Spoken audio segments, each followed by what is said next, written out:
The following video is from And We Know channel on Bitchute.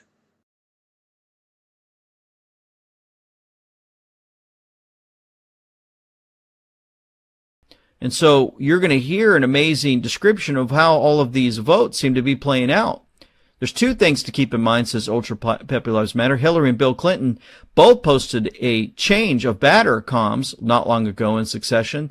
They clearly want to move Joe out of the White House.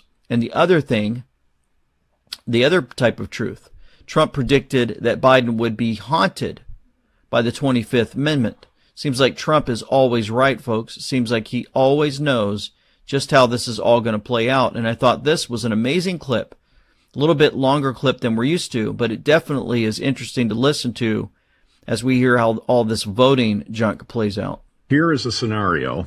Gavin Newsom goes to Washington, D.C., and he has meetings with, someone, because Joe left for Saudi Arabia a day or two before that. Mm-hmm. So he wasn't going to meet with the president. He was going to meet with somebody else or some other groups of someone else in the White House, though. He didn't go downtown. He went to the White House.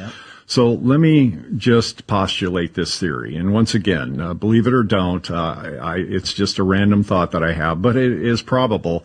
And more importantly, it's been done before. And it's been done before in modern history. Mm-hmm.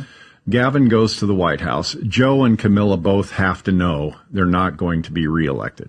Mm-hmm. The Democratic Party knows it. I believe pretty much everybody on the planet knows it. Maybe Jill hasn't told her husband yet because, he's not capable of cognitive thought, but he might be the only one that doesn't know it. So Gavin goes to the White House, and here's the scenario. We can get a new president of the United States without you or anyone else in this nation being allowed to cast one single vote. Say that again. We can get a new president of the United States without you or anyone else having to cast one single vote, and the process is not only lawful, but it's been done before. So let's just imagine that someone goes up to Kamala Harris, and it'd have to be somebody big in a company that's big or a foundation that's big or someone with lots and lots of money, because this has to have the air of legitimacy, and it cannot leave her with the besmirched reputation as though she has a reputation now, besides being Willie Brown and Montel Williams' girlfriend. So they go to Camilla and they say, look, Camilla, we've got lots of money, and we're in a position, we really need your help, and we're in a position to give you $100 million a year or whatever the number is, and I don't know and can't guess, to save whatever needs saving at the moment. The earth, the whales, the snails, the garter snake, I don't care. But we need you on our board. We're going to give you $100 million a year to help us save things. And we know your job as vice president's important, but the world needs you now, and we need you for bigger things. And Camilla says, well, when you put it that way, who am I to say no? Yeah. So she resigns from the vice presidency of the United States, and she becomes the board of Save the Whatever. And now, at that point, Joe is left with no vice president. Well, he gets to appoint one.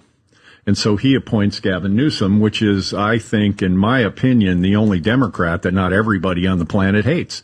A lot of us don't think he's a very good governor or a politician or even a good man, but some of us think he's an evil demon. But anyway, so he's appointed vice president. Not one vote was cast. And then Joe, a year from now, say, he's got a couple of years to run, right? Mm-hmm. He goes out to the public and he says, it's come to my attention that perhaps I'm approaching a stage where my mind may be failing me. And even though myself and my son Hunter are the two smartest men on the planet, bar none, I can see a point where I may not remember the difference between my sister and my wife. I may not remember what state I'm in. And I may not even remember what office I'm running for. Yeah. But it may come to that, and who knows? I might even call people lying dog-faced pony soldiers in public gatherings if my mind continues to go. I feel like I owe the American people more. I need to step aside as president because of my impending medical condition. And he does. There's nothing stopping a president from resigning, and the 25th Amendment has the process encoded in it. So Joe resigns. Now who's president? Gavin Newsom. Gavin Newsom is president. Not one single vote was cast. And now Gavin is in a position of appointing a vice president. Stacey Abrams. Stacey Abrams or someone else Here she equally goes. reprehensible to most of us would probably be his pick because he's that kind of guy. So now we have a president and a vice president that no one voted for. Well, as it happens, when conservatives retake Congress, and pretty much that's a foregone conclusion unless the Republican Party, and believe me, they have a history of doing this very thing, they trip all over themselves and blow it. But barring that, we are in a position to retake Congress and retake control of the Senate, and it looks pretty good. Mm-hmm. So now all of a sudden it comes up that the smartest... And that would be in November. Right.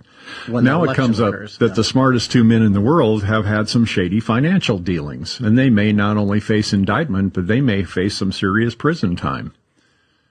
Well, what happens? Well, Gavin pardons a pair of them. Yeah. Like Ford pardoned Nixon. Like Ford pardoned Nixon. And, and this has all happened before. When Nixon was president, right. Agnew got into trouble legally for taking some money that didn't belong to him. Right. So he resigned as vice president. Nixon selected Ford to replace him. Nixon gets in a little legal trouble later. He resigns as president. Ford becomes president. Ford appoints the new president, or new vice president, and his first official act is to pardon Nixon. And not one single vote was cast. Not one. Now, at the time, no one got too upset about it because it appeared that that whole thing had the premise of lawful conduct and constitutionality, and it does, really. I mean, none of that stuff was unlawful.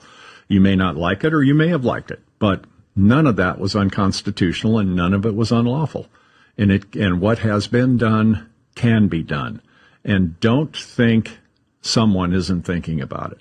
I'm not saying this is going to happen. I don't know. It's just a thought. But it has been done before, and there are some very smart people. There's a lot of things going on with these people. They come up with ideas to figure out how to cheat, how to use the system to their advantage. If there's anybody that knows how to do that the most, it would be the evil ones, the rhinos and the Democrats and those that make us believe that they're in charge when not one vote is cast and these folks can get into power. They don't like to give up their power.